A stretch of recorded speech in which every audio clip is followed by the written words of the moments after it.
So how would you define anxiety? Yeah, so they are panic disorders, for example, where you just panic, meaning you feel like you're going to die, attack? you have to escape. Yeah, these are panic attacks.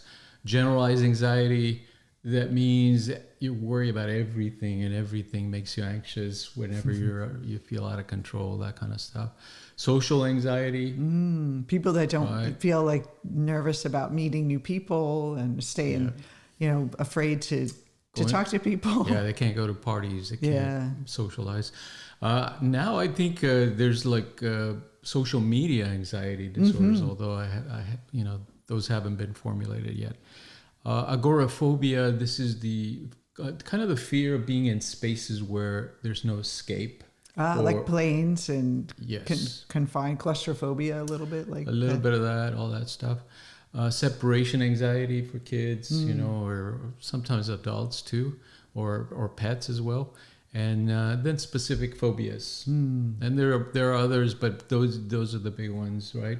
Now, worldwide, the WHO, the World Health Organization, has really figured out that most people on the planet that suffer from anxiety are not getting treated, like 80% or something like that. And what about the medications that treat anxiety? And this is my opinion, there are no good medications for anxiety. I mean, there's some for short term that can calm you down and get you back to functioning, but there's no good medication for long-term use or that can resolve the problem for you and you're back to not needing medication. So you don't want to be dependent on medication. They do have addictive properties, and all medication, regardless of how good it is, has some kind of side effect. Yeah. I have a question, Dr. Rob. So I hear anxiety and depression often talked about in the same breath. And I just want to know, like, how is it related to depression? And when I'm talking even clinical depression, but just depressed feelings, is it you just get revved up so much you get exhausted, or how is it related? Yeah, it's a complicated dynamic, of course, but about 50% of people that have depression have some kind of anxiety. Oh, okay. So there's a correlation? Yeah, there's a high correlation there. And it's probably due to the fact that it's an internal conflict. Both have to do with these internal conflicts in the mind that we might not even be aware of. And that they might have some beneficial function, but because most of the time they're medicalized, they're seen as disorders, they're seen as psychological problems instead of, okay, your nervous system, your mind, your brain is telling you there's something that needs to be addressed. It's not approached that way. It's approached as you have a neurobiological imbalance of some sort, right? So it's not a psychological, it's more biological approach. Yeah, if you think about medication or the medical model, that's the approach. Now, there's in some cases that's true, of course. There are situations where there are biological imbalances that need to be addressed, but often, and for most of us, it's more of an internal psychological conflict that hasn't been addressed. So it may create both a depression and anxiety, or either one of those. And so when we go into the psychodynamic model, what I think of anxiety, a great metaphor would be, think about a beach ball, and it's all this energy. And so we're constantly, imagine pushing it under the water. We want to like get rid of it. So instead of like dealing with it, we want to like suppress it. And so we find ways to cope with it. And so we put it under the water and we suppress it for a little bit. Maybe we do some breath work, or maybe we do like a meditation or mindfulness or whatever. And those things are great. And it's great to find coping mechanisms for it. You don't want to be in that state.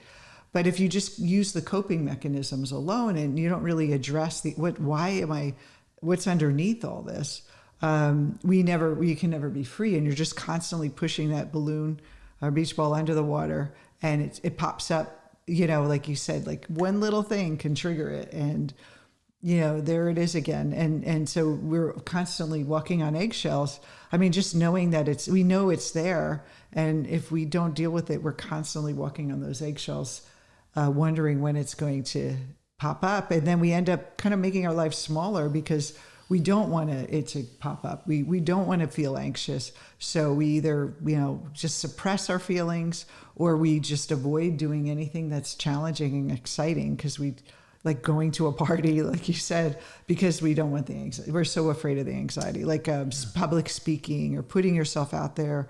If you're want to be a coach or you want to create something online, you have to put yourself out there. And if you have anxiety, it can stop you. Oh, absolutely.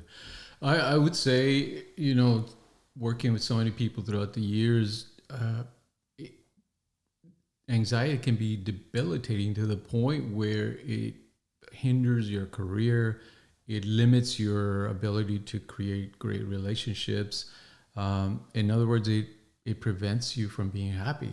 Mm-hmm. And it's such a basic problem that can be addressed very simply.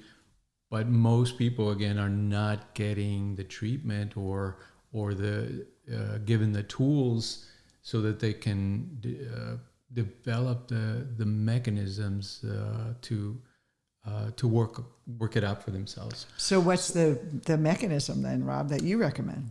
Yeah, so obviously we train people in Jungian coaching. Mm-hmm. Now, Jung had a particular approach to working with the mind that is very unique in psychology.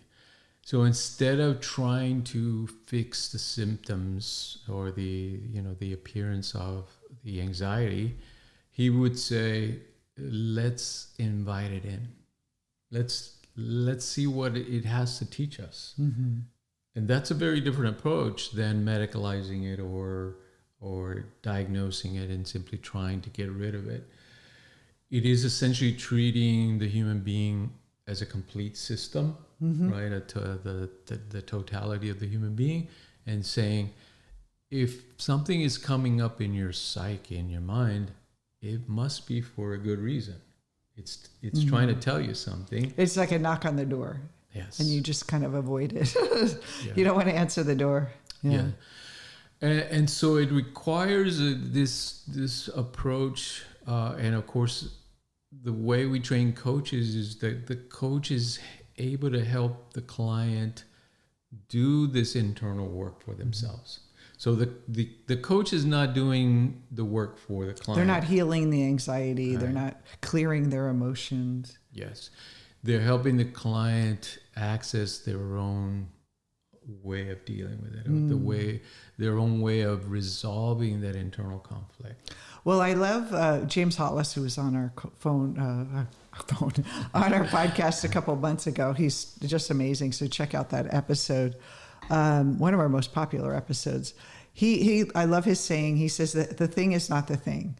And so what happens when we have anxiety is that we think the external event is causing us stress, and we are trying to deal or cope with the external event, either reframing it in our mind, thinking more positive about it, or we move away from the event, or quit our job and find something else, or take a sabbatical because we can't handle all the stress from the job, or leave a relationship because it causes so much anxiety. But going back to the beach ball metaphor, what we do in the Jungian coaching model is we actually bring like that ball up, and it feels a little like, it's not like overwhelming, giving mm-hmm. people a panic attack, but they're sitting with it in a way that's more from a higher perspective. So we're examining it. We're getting curious about the anxiety versus just labeling it as bad. It's uncomfortable. Let's get rid of it. To saying, well, what's here right now? And Jung had a famous quote. He said, something has come alive in me that needs my attention. I love that. And so it's like something's alive. It's something is popping up.